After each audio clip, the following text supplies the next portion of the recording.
EFL League One had some midweek action. We're going to review all of that. We're also going to preview this weekend's fixtures. Shall we get straight into it? But before we do that, make sure you hit that subscribe button down below and turn on that notification bell to stay tuned for all of my latest Derby County and EFL League One and Championship content heading your way across the course of this season. We're dead close to 1.3 thousand subscribers, so make sure you hit that subscribe button. We also dropped a video this morning about Derby County's potential takeover. Make sure you go and check that out, and then let's get into this video.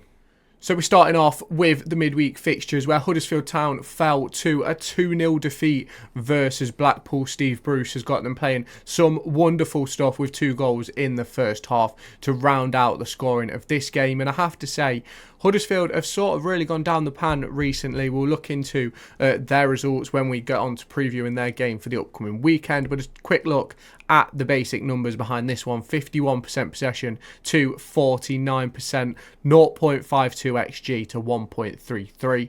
8 shots to 11 and 1 big chance apiece. Now, you look at the lineups, and this Huddersfield Town side, in my opinion, is really, really good. I'm not entirely sure what has happened there. I think they've lost 5 of the last 5 now, which is going to be really interesting to see how Michael Duff can turn it around. But Steve Bruce has done an excellent job giving those Blackpool players a brand new opportunity, and they've started really, really well under Bruce. It's really important to see that as well. And you look at Huddersfield Town currently sitting in 5th place with 3 wins out of their last 5 league games. They have played 2 cup games as well.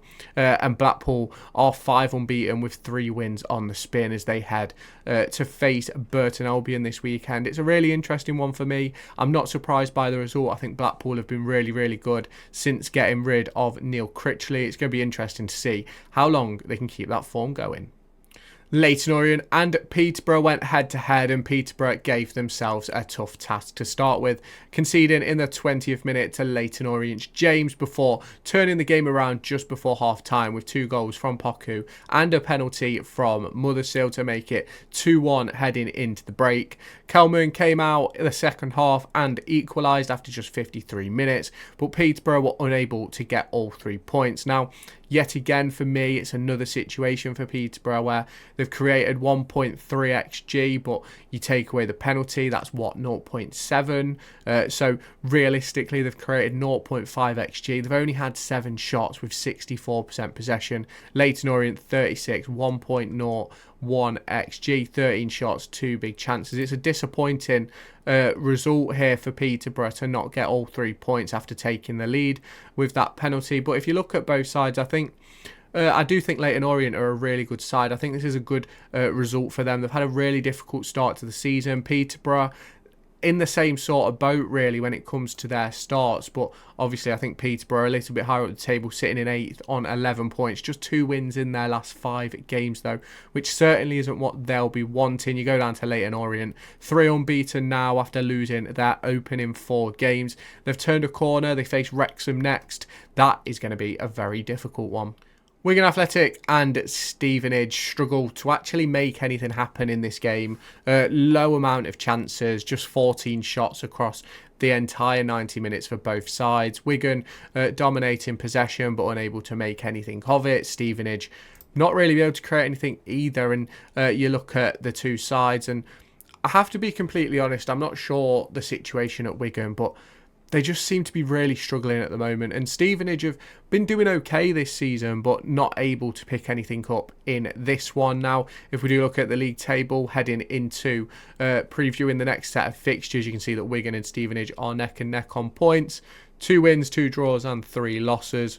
Both conceded 5 goals, Wigan scoring 6, Stevenage scoring just 5. It's going to be really interesting to see if any of these teams down this bottom end are able to flip it around. Obviously, Bolton Wanderers with an excellent win at the weekend. It's going to be interesting to look into that. So shall we do it now? Bolton Wanderers face Crawley Town at the Broadfield Stadium in what is the early kickoff in League One. Now, Bolton Wanderers have really struggled to get off the mark this season, but they put in an excellent performance versus Reading to take a 5-2 victory. Now, Reading did try to mount a comeback, but Bolton shut it down. Now, Crawley Town haven't been in the greatest of form. No win in 5. Just that draw to Stockport County is the only thing that they can really shout home about. Bolton Wanderers obviously do have 3 wins in their last 5. The Barrow game was a cup game, but they've also taken some big defeats in the league. It's going to be really interesting to see how this one goes. If we obviously look at the league table, Crawley and Bolton are sitting quite close together after Bolton's really poor start. But Bolton have every opportunity to turn this around. They're only 9 points off the top of the table. It's not an unbelievable feat, especially when they have a game in hand, so it could be down to just 6 points once they play that game in hand. It's going to be really interesting to see how this one plays out. I can't see past a Bolton Wanderers win.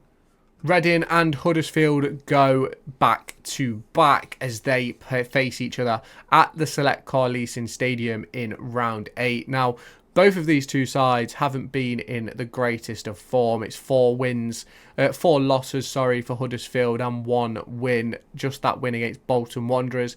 They've been in a really, really poor run, have Huddersfield so far over the course of the last 5 or 6 games. Reading, on the other hand, 2 wins and 3 losses. Obviously, that big 5-2 defeat to Bolton Wanderers won't be helping them, but obviously you can't talk about Reading without talking about their off-field issues, and that's going to be the main talking point within this section of the video, because I'm really sad for Reading fans. I think they've always been a team that Derby County have faced and struggled against, and it's really disappointing to see the situation that they find themselves in, where obviously a takeover deal's fell through. The owner claims he's still up for selling the club, but it seems whenever there's a deal on the table, he just can't make it happen. So Reading fans down in the comments, I wish you all the best. I hope you do get a takeover sorted, because I do think with the right owner, I think you're in a really, really good position. I hope that by the point you do get a deal done, I do hope that you haven't lost the likes of Ruben Sellers and some of your really important players. You look at the likes of Charlie Savage, you look at Harvey Nibbs, Sam Smith. Are they going to end up moving on before you get the chance to really see what they're capable of in a really good League One side? It's going to be interesting. Let me know your thoughts down in the comments. If I'm being completely honest, I can't see past a Huddersfield win, but it wouldn't surprise me to see Reading pull one out the hat. Now, Peterborough have turned their form around a little bit recently, but still struggled to put the ball in the back of the net and create those high quality chances, and they face up against arguably the best team in the division, Birmingham City, at St Andrews. It's going to be a difficult one for both of these two sides. Obviously, Birmingham City are leading the way. Their only defeat this season coming to Fulham just 4 games ago, and obviously Peterborough lost to Wrexham in that same time frame. It's 2 wins for Peterborough, 2 draws and a loss. It's 3 wins, a draw and a loss for Birmingham City. We obviously look at the league table here, and you can see Birmingham City on 16 points, 5 wins on the spin in the league, a game in hand on Wrexham, and they're currently level on points. You look at Peterborough, a win could take them into 3rd position. It's going to be really interesting to see what happens in this one. I think it's going to be a really, really difficult one for Peterborough United to come away with all 3 points. Can Birmingham City do anything to stop Peterborough? Can Peterborough stop Birmingham? It's going to be really interesting to see how Stanisfield plays. I think he's had a really good start to life at Birmingham City. Let's see how that carries on across the course of the season. We're getting into round 8, and Birmingham City look certain to be favourites. Blackpool and Burton go head-to-head. Burton Albion have lost 2 on the spin, with a 2-1 defeat to Notts County and a 2-1 defeat to Barnsley. They also haven't won since, I think it was a Leicester 21s game that they played in the EFL Trophy, which is really disappointing for Burton Albion. I think they've made 24 signings this summer, and they just haven't quite gelled yet. Whereas you look at Blackpool, they've got 4 wins out of 5, the 1 defeat coming in the Cup to Sheffield Wednesday. But Blackpool have been on a really good upturn of form since their change of manager. Obviously, they brought in Richard Keogh to start off with, which started off that change of form, and then obviously Steve Bruce has continued it. If we look at these two sides in the table, Blackpool are currently sitting in 9th position. A win could take them up to 3rd place. Burton Albion sitting down in that relegation zone, but a win could take them all the way up to 16th should results and goals and sort of thing like that go their way. So it's certainly not time to panic for Burton Albion. Will Blackpool be able to make the playoffs this season? I think it's definitely a possibility. Let me know your thoughts down in the comments, but in this game I can't see anything else but a Blackpool win. Bristol Rovers and Wycombe go head to head at the Memorial Stadium, and Bristol Rovers seem to have really struggled during this campaign. Their only win in the previous 5 coming up against Cambridge United, a 2-0 win in that one. But in those other 4 games, it's a 2-0 defeat to Stockport, a 2-1 defeat to Barnsley, 4-0 loss to Wigan Athletic, and 3-2 to Peterborough United. Wycombe Wanderers lost 2-1 to Aston Villa in the Cup, but they've won 3 other games before that. A 2-1 against Cambridge, 5-3 versus Brighton and Hove Albion, a 2-1 win over Northampton, and a 2-2 draw with Blackpool. I personally think this is going to be a really difficult game for Bristol Rovers. I think Wycombe Wanderers could certainly take all 3 points. Wouldn't surprise me if it ends in a score draw. Let me know your thoughts down in the comments. Cambridge United and Lincoln City go head to head, and both of them have struggled in recent weeks to take all 3 points, especially Cambridge United. You look at Lincoln City and Cambridge's previous 5 games, it's 2 wins, 1 loss and 2 draws for Lincoln City, and they've been quite disappointing this season to start off with, in my opinion. Obviously, Lincoln City fans, you can let me know your thoughts down in the comments. You look at Cambridge United, 4 losses and 1 draw, obviously in a cup competition. It's really disappointing. And if you look at the league table, Lincoln City obviously find themselves in those playoff positions, but have only picked up 2 points out of the last 6. You look at Cambridge United sitting rock bottom of the division, just 1 point out of 15 so far available this season. Really disappointing. Maybe 18 actually. 3 times 6, 18. Yeah, we'll go with 18. So it's really disappointing for Cambridge. Hopefully they can turn it around. Obviously they have former Derby County player in Corey Smith in their midfield. It'd be really interesting to see if they are able to turn it around. I think there may be a managerial change on the way if they do not do so. If you have not done so already, make sure you hit that subscribe button down below and turn on the notification bell to stay tuned for all of my latest Derby County and EFL Championship and League One content heading your way. There's obviously been a mass of situations to deal with in the division so far this season, with all the managerial sackings and movement. There's obviously been a massive transfer window as well, where Birmingham City took the reins of that one. Now let me know your thoughts on the fixtures this week down below. Make sure you hit that like button. I'll respond to every single one of you in the comments, so shall we get back to it?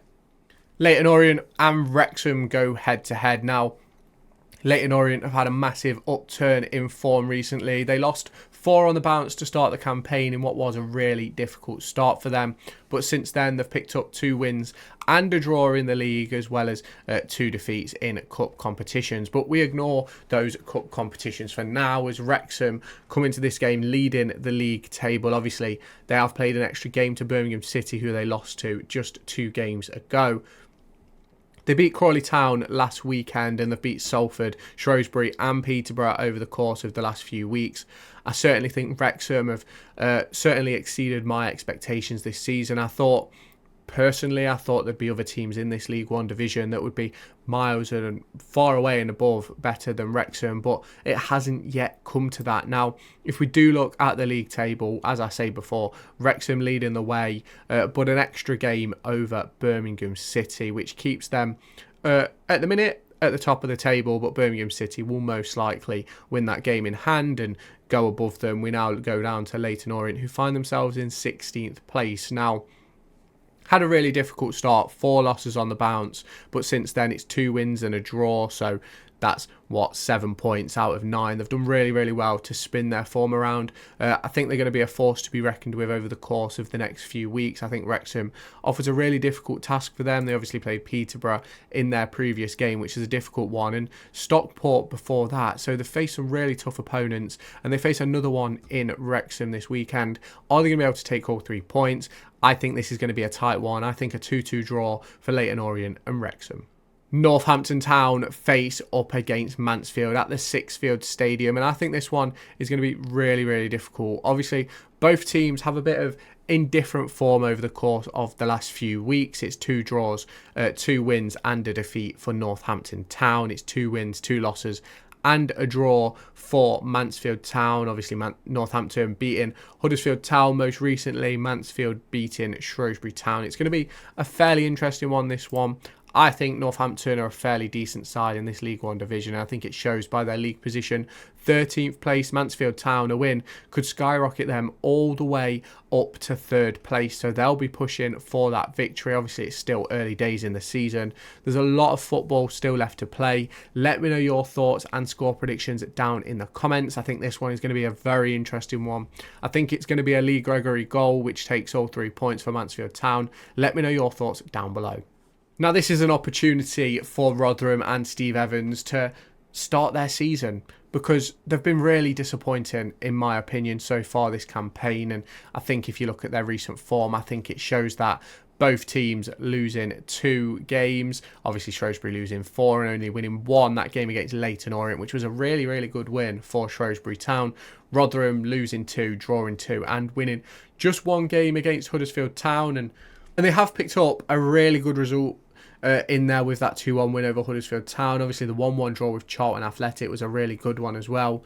But ultimately, it has not been good enough. They lost 2-0 to Birmingham City at the weekend. But if we look at where these two teams sit, it's 21st and 23rd. It's really not been good enough for Rotherham. And Shrewsbury Town, I expected to be near the bottom of the pile. I didn't quite expect them to lose 3 in a row. Well, realistically, they've lost 6 out of 7. It's a really disappointing start for both of these two sides. It's going to be interesting to see if they can turn it around. Let me know your thoughts in the comments. I personally think it's going to be a draw, probably a score draw, but Rotherham United do have the better team. They do have the better players, but are they going to be able to make it count? They haven't so far yet this season, so I think a draw. Stevenage face up against Charlton Athletic, and Stevenage have been a bit hit and miss recently. Obviously, only the 1 win in their previous 5 games, 2 draws and 2 defeats in there as well. Charlton Athletic took defeat at the weekend and a few weeks ago versus Reading, but the only draw to Rotherham United and 2 wins in the middle of that. I think Charlton Athletic are by far the better team heading into this one. I do think Charlton will take all 3 points. I think it's going to be a scrappy, disappointing game. I don't think it's going to be mega interesting. I think Charlton Athletic will take it probably 1-0 with a late goal. I think Stevenage have the possibility of winning this game, but I just can't see past Nathan Jones and Charlton Athletic. Wigan host Exeter, and I'm really hoping that Wigan can turn their form around. Just 1 win in their previous 5, 2 draws against difficult opposition maybe in Stevenage and Lincoln City, but the 2 defeats to Morecambe and Birmingham City are disappointing ones. You obviously look at Exeter, who have won 4 of their last 5 games, their only defeat coming to Blackpool. I do think Exeter have the capabilities of taking all 3 points in this game. If we do take a quick look at the division, these two sides are only separated by a point, and obviously Exeter have that game in hand. It's going to be really interesting to see what happens at the Brick Community Stadium. I think Wigan can win this one, but I think Exeter are in the better form at the moment. It's going to be interesting to see what does happen. Obviously, Exeter City taking that 2-0 win back-to-back, Stevenage and versus Spurs in the EFL Trophy. Let me know your thoughts down in the comment section. And to close out round 8, Barnsley go head-to-head with Stockport at Oakwell. Now, Barnsley have had a really up and down few weeks, really. They lost 3-0 to Stevenage just a couple of weeks ago, had that 7-0 defeat to Manchester United before they beat Burton Albion 2-1. They beat Bristol Rovers and Crawley Town 2, but Stockport, they took their first defeat up against Leyton Orient just a couple of weeks ago. It wasn't even a couple of weeks ago, was it? It was last weekend. But they have won 2 games 4-1 and drew 2 over the course of the last few weeks. If we do look at the league table, Stockport are starting to slide down it, now sitting in 7th place after leading the way for such a long time to start this campaign. Now, I did say it's a 46 game season. Don't count me out on my predictions just because a team starts well. We've seen this multiple times in this division. New teams to the division or those lower town teams have a really good start but cannot maintain that level. Are Stockport going to be able to bounce back? Is Louis Barry going to be able to light up the world again with a screamer? Who knows? Let's see what happens in this one. I can't see past a Barnsley win though personally, but let me know your thoughts down in the comment section. Now, we've reviewed the midweek fixtures, we've previewed the weekend's fixtures. Let me know your thoughts and score predictions down there in the comment section. Make sure you hit that subscribe button and turn on that notification bell to stay tuned for all of my latest Derby County and EFL League One and Championship content. There's going to be loads coming your way across the course of the next few weeks. There's obviously tons of midweek fixtures coming your way too, so make sure you stay tuned for all of them, and I'll catch you in my next video. Make sure to go and find me on TikTok, pictured here, and Twitter, pictured here. These are the places where I'll keep you all up to date with all my upcoming videos and my thoughts and feelings around the Formula 1 and Football Week.